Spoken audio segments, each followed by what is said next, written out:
Quando criança, ficava fascinado ao ver os aviões voarem sobre a minha cabeça.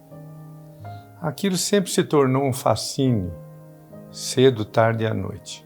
Como podia aquele objeto pesado voar?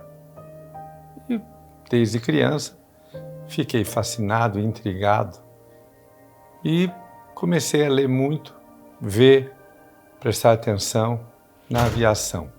A aviação, eu creio, que é onde temos melhores parâmetros de seriedade, ou seja, de ciência, de comprovação, de disciplina. E sempre fiquei pensando sobre como todo esse povo que trabalha na aviação e outras profissões afins e atividades não podem errar, não devem errar, e o quanto que custa quando erra. Desde criança, então, comecei a entender a história da aviação e onde ela poderia entrar. Ela entra em quase tudo, pela sua seriedade com outras profissões. Isso me fez ficar mais disciplinado.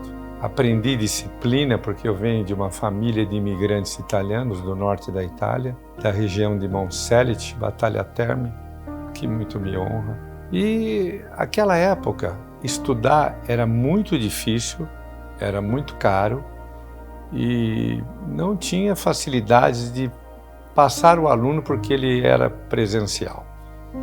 Tinha que ser muito ativo, tinha muitas provas. Então, sempre a disciplina em tudo na minha vida me trouxe muita alegria, muito prazer, sabe? Uma coisa que eu acho que hoje tem sido um pouco desprezada. Com essa disciplina, na minha casa, onde tem aquela estrutura que não se mexia muito na estrutura da família, era fácil de viver dentro de uma família da época, apesar das dificuldades que a tecnologia não havia chegado ainda. As dificuldades dos livros para se estudar, nós tínhamos que estudar na biblioteca. E nós íamos com um caderninho na biblioteca para poder tirar um livro, não era fácil. Veja como o mundo evoluiu. Não tínhamos internet, não tínhamos nada. Quando apareceu a máquina de Xerox, que susto! Que susto! O que era aquilo? E assim foi o crescimento da minha vida, com dificuldade como todas da minha geração. Tinha que estudar muito, tinha que se dedicar muito, ter muita disciplina. Coincidentemente, meu pai foi jogador de futebol, gostava de futebol, famílias praticavam um esporte de uma forma mais competitiva e me levaram para jogar futebol. Eu gostava do futebol, mas lamentavelmente, como eu via meu pai, Antônio Baldo, falecido, com uma lesão de joelho, mas tão grave que na época não tinha recursos, não se entendia nem o joelho que era. Estava começando no mundo o entendimento de joelho. E eu, andando com meu pai, às vezes ele dirigindo, o joelho dele luxava. Num linguajar mais simples, ele saía do lugar e tinha que ser recolocado. Ele parava o carro e pedia, eu, criancinha ainda, segurar o joelho. Eu ficava atônito e fazia aquele estalo. Plá! Voltava no lugar. E ele aguentava, ele transpirava. Era um homem muito forte, assim como minha mãe, com as pessoas da época. Aquilo me marcava muito e ele não parava de jogar futebol. E eu ficava intrigado. Me levava para jogar futebol, que ele queria que eu jogasse futebol. E eu joguei como toda pessoa razoável, começa como zagueiro. Eu joguei como zagueiro e, sem nenhuma pretensão, fui muito bom zagueiro. Mas eu ficava com aquele trauma. Eu vou ficar com o joelho igual do meu pai? Isso foram acontecendo por décadas.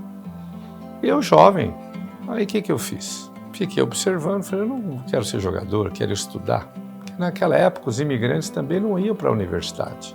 Era muito difícil a universidade. Era caro demais e difícil demais. Então era uma coisa assim, hoje a universidade é portas abertas, portas abertas.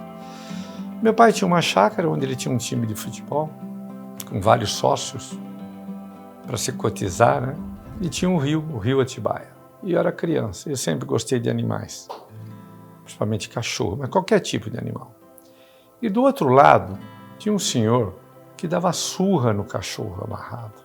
E eu, criança, menos de 10 anos, chorava de ver aquele homem batendo no cachorro e gritava. Eu não conseguia nunca fazer esse homem parar, porque tinha um rio me separando desse sofrimento. E eu pedia para o meu pai, para os amigos do meu pai, não vamos nos meter, isso é confusão. Era muito difícil, aquela época era muito violenta. O que eu fiz? Eu vou aprender a nadar e eu vou lá pegar esse cachorro. Aí o que eu fiz? Como? Eu sou um pontespretano, mas convivo muito bem com o pessoal do Guarani, que são irmãos fraternos. Me inscrevi e fui levado para treinar natação pela escola que eu estava, no Dom Barreto, com a professora Irani falecida, que naquela época tinha dentista na escola, tinha tudo. E ela era um anjo, ela não era só dentista. E ela nos levou no Guarani, que era uma das poucas piscinas que tinha em Campinas, para treinarmos para o Campeonato Paulista de Natação. Eu nunca tinha nadado, mas a vontade era tanta de salvar o cachorro. Eu não dormia mais. Que eu falei para a professora que sabia nadar, eu não sabia. E ela me levou, eu comecei a nadar, me jogaram na água. Eu não sabia nadar, eu fiquei olhando como é que era a coisa. Me jogaram na água, eu saí me debatendo. Teve o primeiro campeonato, eu peguei em primeiro lugar. Primeira coisa que eu fiz quando aprendi a nadar, atravessei o rio e fui brigar com o homem. Assim eu me tornei nadador na época.